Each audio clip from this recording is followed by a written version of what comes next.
Hello everyone, welcome to our YouTube channel. We'll be discussing about today's budget session in brief in this video. The budget comes at a time when India's employment rate has taken a significant beating. There is an embarrassing level of poverty elevation. There was much disagreement about the government's approach leading up to COVID-led recession. So this budget holds a significant importance in pulling our economy back on track.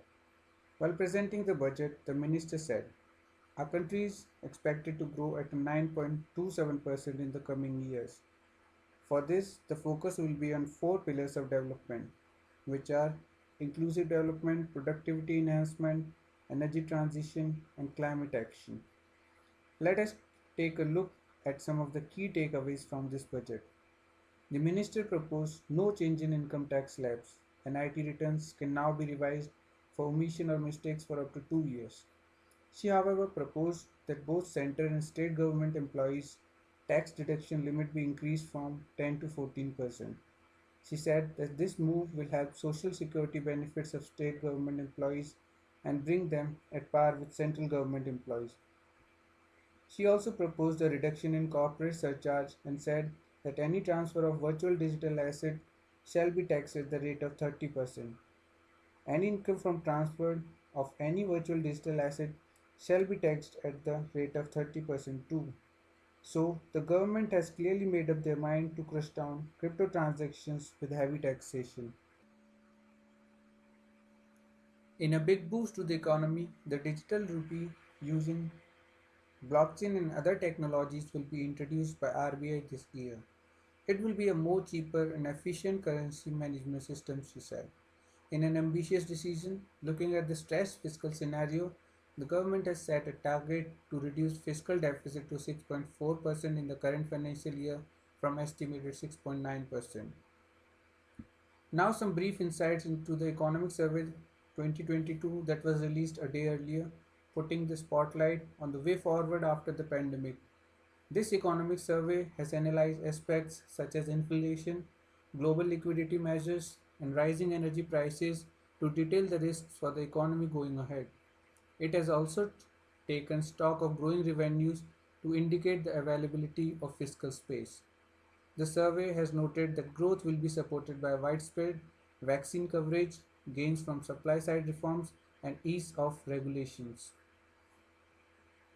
The survey flags inflation as an issue, though 5.2% inflation is within the target tolerance band. However, India does need to be wary of imported inflation. The survey has projected a modest 8 to 8.5% growth rate for the next financial year. This is significantly lower than 9.2% expansion as earlier projected by NSO and also lower than the 9% estimate by IMF in the World Economic Outlook report. Now let us take a look on who said what about this budget. Prime Minister Narendra Modi hailed Sitharaman for people-friendly and progressive budget. On the other hand, Rahul Gandhi tweeted that Modi government's zero-sum budget, nothing for salaried class, middle class, the poor and deprived, youth, farmer, MSMEs. Another Congress member, Shashi Tharoor, said Budget 2022 seems to be pushing mirage of Achhe Din even farther away. Mamata Banerjee tweeted, Budget has zero for common people who are getting crushed by unemployment and inflation. Government is lost in big words signifying nothing. A Pegasus spin budget. Derek O'Brien tweeted, Diamonds are this government's best friends. For the rest, farmers, middle class, daily earners, unemployed, this is a PM who does not care. Arvind Kejriwal also looked disappointed. He said, nothing in it for common people. Farmers Association leader Rakesh Tiket also found that this bill was good only on paper, not in real. Now let us take a look how did the stock market react on the budget day.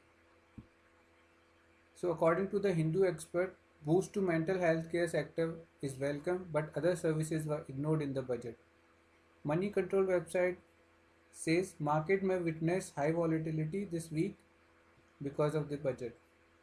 These are the market figures of today. Nifty 50 rose by 237 points while Sensex saw a rise of about 848.4 points. Top gainers of the day included Tata Steel, Sun Pharma, Indus Bank, while BPCL, IOC, and Tata Motors were the top losers. So these were the sentiments about the budget.